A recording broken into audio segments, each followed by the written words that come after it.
So Gilbert Arenas went on Nightcap, Shannon Sharp's podcast, and gave another beautiful take about Nikola Jokic winning his third MVP in 4 years. Take a listen. Are we going to just ignore the fact that he is not the go-to guy when it counts? Are we going to ignore the fact that what SGA does at the end of the game, he's a clutch player?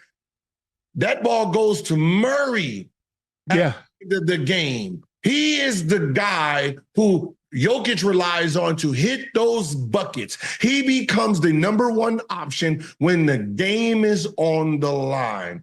So you're giving the MVP to a guy who, when it counts, has to give it to another guy. And you're saying, hey, young fella, maybe next year.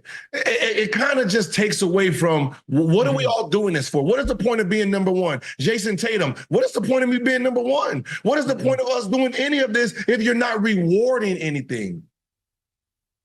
I don't know. What's your reaction to Gilbert Arenas' comment, and do you agree with his criticism of Nikola Jokic winning the third one? We've been through all this before, and I haven't changed my mind. The only little break I'll give Gilbert Arenas on this is he has a point about consistency with picking the MVP, right? There's inconsistency. He laid out some of that inconsistency, what is being rewarded, but I do believe Jokic deserves the MVP this year. He was 10th in points, 4th in rebounds, 3rd in assists. He had more than 2,000 points, 900 rebounds, 700 assists. He's only the second player in NBA history to do that. The other one was Oscar Robertson. That's a pretty decent season, I have to say. And the way and I don't think Arenas appreciates the strategy of the Nuggets, right? They have a strategy. It's a point center. And you've never seen that really. Someone playing point, being a point center who gets the ball and distributes it. And it just happens to be that Murray is a very clutch player, so he finds a way to distribute it to him when he's open so he can hit that shot at the end of a game. And that's being unselfish, and that's making the players around you better. So congratulations, Jokic. I think you deserve that MVP. Well, I'm going to break this down to two different things he's talking about. Who deserved the MVP, and talk about, the clutch numbers. I'll first say this. We talk about great players and MVPs and historic players, right? Even Shaq said he thought Shai Gilgeous-Alexander should have won. But do we realize that the GOAT, in a lot of people's mind, the two GOATs, Michael Jordan and LeBron James, they gave up game-winning shots. Paxton, Steve Kerr, you gave up game-winning shots. Game 7 against the Golden State Warriors. Was it LeBron who took the game-winning three? Kyrie Irving. It was Kyrie Irving. Even Steph Curry, in the NBA Finals, who took the big-time shots? It was Kevin Durant. In 2 game threes in 2 years, in LeBron's face, KD hit a couple threes. So this idea that the best player, the MVP, has to be the one to take the shots, not necessarily. The best player is the one who makes the players around him better. The best player normally is the best on the team, which Jokic hands down is. So let's talk about the clutch numbers this season. In usage percentage, in the clutch, Jokic in the NBA ranks 6th. Jamal Murray, 71st. In points in clutch time, Jokic is 4th. Jamal Murray is 45th, In field goals attempted, Jokic is 11th. Jamal Murray is 65th. And in field goals made, Jokic is 4th. Jamal Murray is tied for 42nd. So no, we might look at this past playoff series against the Lakers and say, Jamal Murray hit 2 game-winning shots. That's true. But the MVP has nothing to do with the postseason. It has everything to do with the regular season performance, which, based on the numbers, Jokic was a more clutch player than Jamal Murray. What about Shai Gilgeous? Well, in points, let's compare him to Jokic now. Once again, in points, Jokic is 4th, Shai is 7th. In field goals attempted, Jokic is 11th, Shai is tied for 20th. And in field goals made, Jokic is 4th, Shai is tied for 7th. So even if we're talking about the clutchness of Shai Gilgeous, Jokic, in the totality of the NBA, still beats him. And not only that, the last one, if we're talking about the team itself relying on those individual players in the clutch, Jokic is more than double the next highest player on the Nuggets in field goals made, field goals attempted, and points. Shea only has 8 more field goals and 21 more field goal attempts than the next highest player on the Thunder. Jokic's difference in points is plus 69. Shea's is only plus 40. So if we're talking about who is relied on more in the clutch for their team, it is hands down Jokic. Yeah, I'm sorry to say, but Jokic is a more clutch player than Jamal Murray this season. We could look at those 2 game-winning shots in the playoffs, and we can say, look at that. I'm like, okay, but last time I checked, the MVP is the regular season MVP, because we have an MVP for the finals, and now we even have MVPs for the conference finals. Not only the NBA finals. We have the Larry Bird and Magic Johnson Award, which is the MVP in the Eastern and Western Conference finals. So, no. The numbers say that you're 100% wrong. That no, the Nuggets do not rely on Jokic more in the clutch. Yeah, those are good stats and very convincing numbers. Just, and also, they're Gilbert Arenas, he thought Jason Tatum ought to be the MVP. No. No way. Luka Doncic and even Jalen Brunson and Giannis deserved it more. And how about Shea Alexander? Gilgeous Alexander had a great 100%, season yes. too. You're right. It's all about the in-season. And I think Jokic is a very fair, defendable winner of his 3rd MVP. Arenas said that he went back and looked at in his inconsistency part. He said there's politics in it. Some player didn't get it when Larry Bird needed to get his 3rd MVP. And he's just saying that it's a political thing. Embiid last year as well, though. You could say that, we didn't want to give Jokic the 3rd straight MVP. Right. It could have been that as well. Could have been that. Voter fatigue, and now he wins 3 and 4 years. He might as well could have, because I think last year's MVP for Jokic, you had a better chance of him winning last year than he did this year. And we even talked about this on the show. Jokic was like minus 7,000 for the MVP. Meanwhile, Doncic was averaging 33 points. Shea was averaging 30. Jokic only 26. So the odds made no sense. But the fact that he won it, I don't think is a problem. But in your mind, who do you think? And the finalists, or like the top 3 were Jokic, Shea, and Doncic. Who do you think should have been the MVP, or do you agree that Jokic should have been? I think Jokic. Okay. I pick him. I think the way they play, the way their strategy, and the way he makes that offense go, it's perfect. Yeah. I think he makes everybody around him better. He's playing a position, and he's redefining the center position. Absolutely. I think in the way that he comes up with 700 assists in a season. That isn't something you see from a center. That's the first time. He's redefined it. He's redefined the position, the way it's played. A point center. You've never seen that before. Yeah. Well, I think it's very, very hard, and there's different arguments you could bring, but what's interesting that Jokic, it goes way beyond just, he averaged 26 points, 12 rebounds, 9 assists. It goes beyond that. So first for Shea. He's the first player since 1967 to average 30 points per game with the number 1 seed in the West and not win MVP. The last player was Rick Barry in the 66-67 season. He also joined Michael Jordan as the only guard in NBA history to average over 30 points a game, 5 rebounds, and 5 assists on 50% shooting and not win MVP. Michael Jordan in 1989 and 90. He was 3rd in steals and 2nd in win shares. Yeah. Doncic, he had the most points per game this season.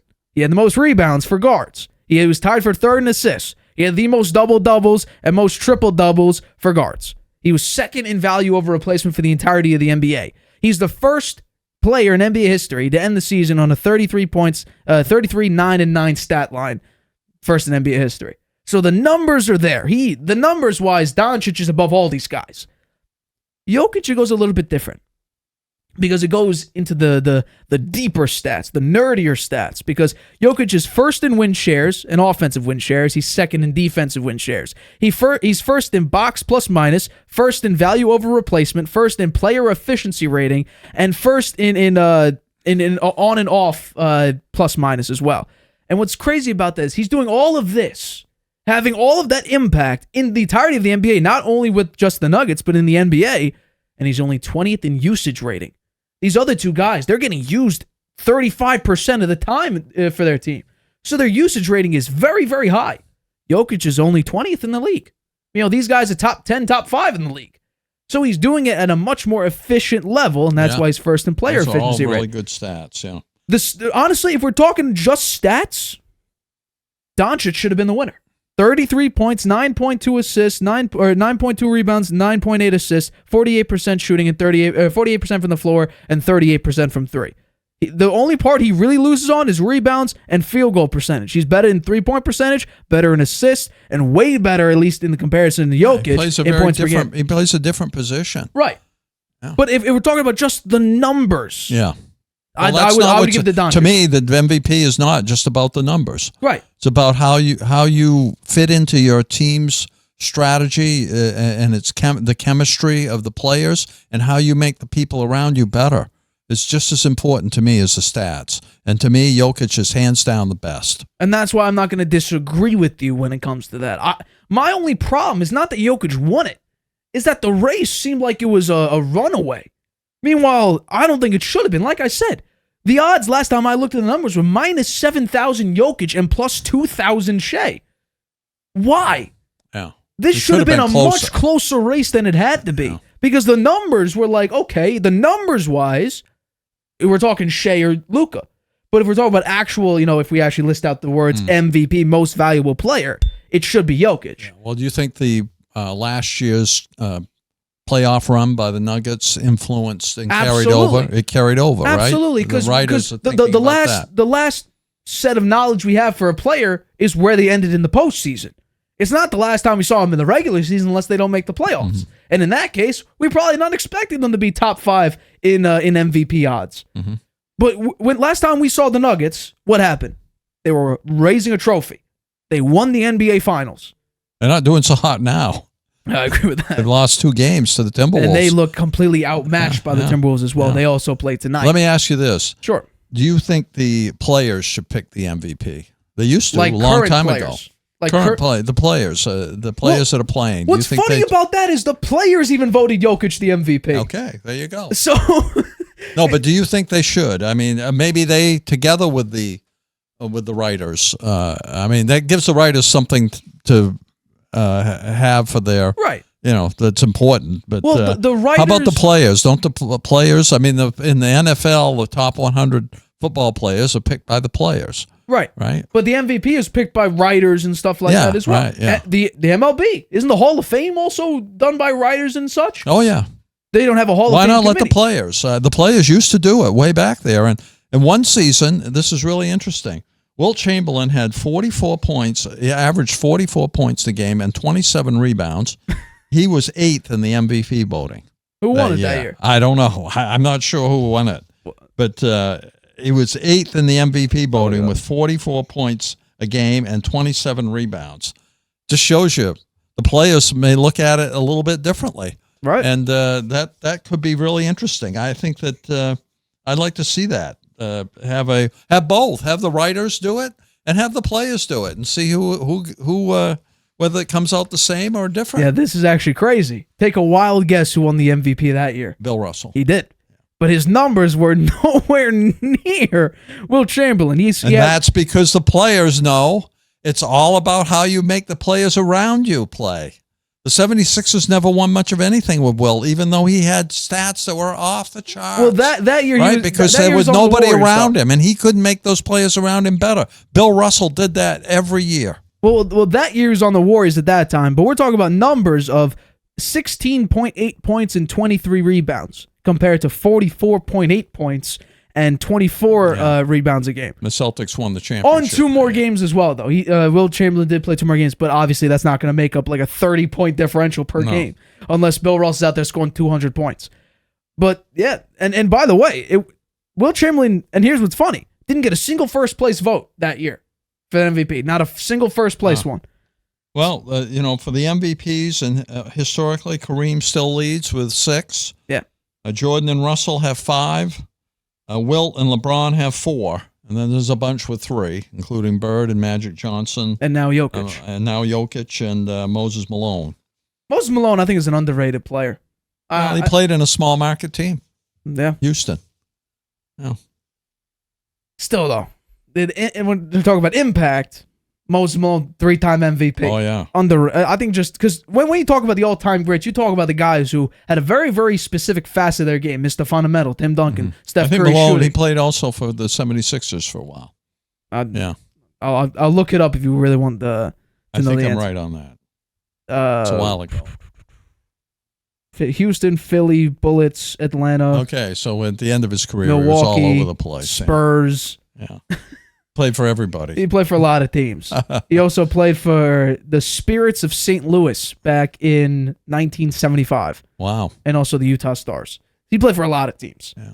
So, there we go. Once again, it's another NBA season, another award given out. Congratulations, Jokic. And another horrible take by Gilbert Arenas. Hi, everybody. Thanks for watching. Make sure you subscribe here to get the latest from the show. Also, if you want to check out the full episode, make sure you click the I in the top right-hand corner right now. If you want to listen to this show anywhere you go, make sure you go to anchor.fm/The Harvey Hour or anywhere you get your podcasts.